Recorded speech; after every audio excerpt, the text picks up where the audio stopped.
পারে নির্বাচন কমিশন যদি ব্যবস্থা না নেয় তাহলে সামনে যে নির্বাচন সেই নির্বাচনে কতটুকু সুস্থতার সাথে নির্বাচন পরিচালনা করতে পারবে সেটা নিয়ে আমরা আশঙ্কা অনুভব করছি।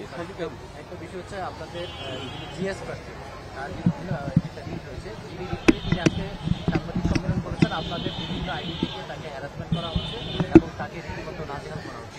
আচ্ছা, এইটা মানে আইডিগুলোর নাম একটু বলেন। মানে এটা হয়ে গেছে, আমরা জুলাই বিপ্লবের পরে আমাদের সবারই প্রত্যাশা ছিল এই যে দায় দিয়ে দেওয়ার রাজনীতি থেকে আমরা সরে আসবো, টেকিং এর রাজনীতি থেকে আমরা সরে আসবো। কিন্তু এই সব কিছু যাই ঘটে ওই শিবিরের উপর দায় দিয়ে দাও, সাদিক কায়েমের উপর দায় দিয়ে দাও, এস এম ফরহাদের উপর দায় দিয়ে দাও, মহিউদ্দিন খানের উপর দায় দিয়ে দাও, যাই হোক সেটা হচ্ছে দায় দিয়ে দাও। এই দায় দিয়ে দেওয়ার রাজনীতি থেকে আমাদের বেরিয়ে আসতে হবে।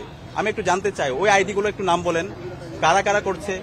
মানে এখন যেটা হয়েছে বিভিন্ন জায়গায় আমরা দেখতে পাচ্ছি ক্রমাগত আমাদের বিরুদ্ধে প্রপাগান্ডা হচ্ছে। আমার বিরুদ্ধে প্রায় 70 থেকে 80টা আইডি খুলে ক্রমাগত প্রপাগান্ডা করা হচ্ছে। তো এই যে আমার বিরুদ্ধে প্রপাগান্ডা করা হচ্ছে এবং আমাদের অন্যান্য প্রার্থীদের বিরুদ্ধে প্রপাগান্ডা করা হচ্ছে, সেটাকে তারা ভিন্ন কাজে নিয়ে যাওয়ার জন্য তারা কাউন্টার এই ধরনের একটা ন্যারেটিভ তৈরি করছে। তো আমি আপনাদেরকে দায়িত্ব দিতে চাই, সাংবাদিক বৃন্দদেরকে, আপনারা একটু আইডেন্টিফাই করেন। সোশ্যাল মিডিয়ায় ঢুকলে, বর্তমানে ট্রেন্ডিং এ ঢুকলে দেখতে পাবেন এই ধরনের বট আইডিগুলো কারা চালাচ্ছে, কারা প্রার্থীদেরকে বিষোদ্গার করছে। তো এটা যদি আপনারা একটু আইডেন্টিফাই করেন একটা নির্দিষ্ট গোষ্ঠীকে খুঁজে পাবেন। তো এদের বিরুদ্ধে আমাদের প্রতিরোধ জারি রাখতে হবে। আর এই যে দায় দিয়ে দেওয়া রাজনীতি থেকে বেরিয়ে এসে যারা অপরাধী, যে অপরাধ করছে, যে নারীকে শ্লীলতাহানি করছে, যে সাইবার বুলিং করছে, এরা হচ্ছে কালপ্রিট। তাদেরকে আইডেন্টিফাই করুন, আইডেন্টিফাই করে তাদেরকে বিচারের আওতায় নিয়ে আসুন। এটা হচ্ছে আমাদের দাবি। একটা বিষয় হচ্ছে আমরা চাকসুতে রাকসুতে এই অস্থিতিশীল পরিবেশ দেখতে পাচ্ছি, সেটা আসলে এই ডাকসুতে প্রভাব ফেলবে কিনা, বা আপনার মনে হয় কি আসলে ওই ঘটনার ডাকসু আসলে একটা অনিশ্চয়তার মধ্যে দিয়ে চলে যাচ্ছে? দেখেন, আমরা দেখতে পাচ্ছি জুলাই বিপ্লবের পরে প্রতি ক্যাম্পাসে শিক্ষার্থীদের স্বতঃস্ফূর্ত উচ্ছ্বাস দেখতে পাচ্ছি।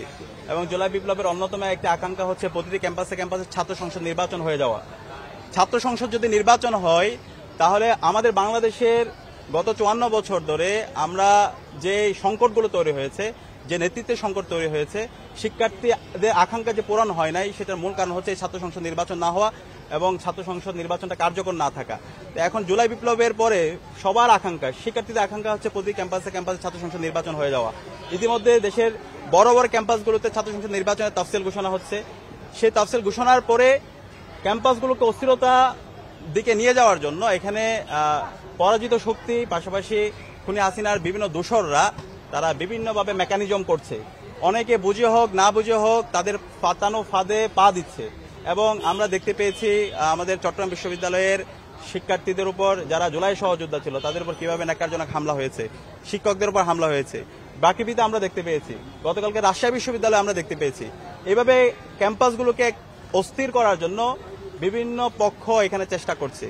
তো সে জায়গা থেকে আমরা অনুরোধ করব, জুলাইয়ে আমরা যারা সহযোদ্ধা ছিলাম, ফেসিবাদ বিরোধী আমরা যারা লড়াই করেছি, আমাদেরকে এই জায়গায় কনসেনসাসে আসতে হবে। ক্যাম্পাসে স্থিতি অবস্থা, ক্যাম্পাসে একটা গণতান্ত্রিক পরিবেশ এনশিওর করার জন্য আমাদেরকে এই সমস্ত যারা বাংলাদেশে সংকট তৈরি করেছিল, বাংলাদেশে যারা শিক্ষার্থীদের উপর নির্যাতন নিপীড়নকে বৈধতা দিয়েছিল এবং পতিত ফ্যাসিস্টদের বিরুদ্ধে তাদের শাস্তি ব্যবস্থা করার ব্যাপারে আমাদেরকে ঐক্যবদ্ধভাবে আমাদেরকে একটা কনসেনসাসে আসতে হবে। একই সাথে আমি ইন্টারিমকে জিজ্ঞেস করতে চাই, তাদের কাজ কি? আজকে 1 বছর পার হলো, যারা খুনি, যারা গণহত্যা করেছে, শিশু হত্যা করেছে, ক্যাম্পাসে যারা নির্যাতন নিপীড়ন করেছে, নিষিদ্ধ ঘোষিত ছাত্রলীগ, আওয়ামী লীগ, তাদের বিরুদ্ধে আপনারা কি ব্যবস্থা নিয়েছেন? আপনারা অনেক তো বড় বড় সুশীল কথা বলেন, আজকে আপনারা তাদের বিরুদ্ধে ব্যবস্থা না নেওয়ার কারণে এই ষড়যন্ত্র এবং চক্রান্ত করার চেষ্টা করে, তারা ষড়যন্ত্র এবং চক্রান্ত করছে। একই সাথে যে প্রশাসন, আমরা যদি দেখি পুলিশের মধ্যে যে পুলিশ হেলিকপ্টার থেকে আমাদেরকে গুলি করেছে, আমাদের হাজার হাজার ভাই বোনকে শহীদ করেছে, তাদের বিরুদ্ধে আপনারা কি ব্যবস্থা নিয়েছেন? আমরা কি এখন পর্যন্ত পুলিশ সংস্কার দেখতে পেয়েছি? একই সাথে যে সচিবালয় থেকে শুরু করে অ্যাডমিনিস্ট্রেশনে সকল ফেসিবাদের দোসররা এখনো বসে আছে, তাদের প্রমোশন হচ্ছে, তারা সব ধরনের ফেসিলিটিস নিচ্ছে। এইভাবে যদি চলতে থাকে তাহলে এটা শহীদদের আকাঙ্ক্ষার আলোকে বাংলাদেশ হয় না। এটা সম্পূর্ণ একটা ইন্টারিমের ব্যর্থতা, তাদের অযোগ্যতা। এই কারণে আজকে পরাজিত শক্তি তারা বিভিন্ন ধরনের ষড়যন্ত্র এবং চক্রান্ত করার চেষ্টা করছে।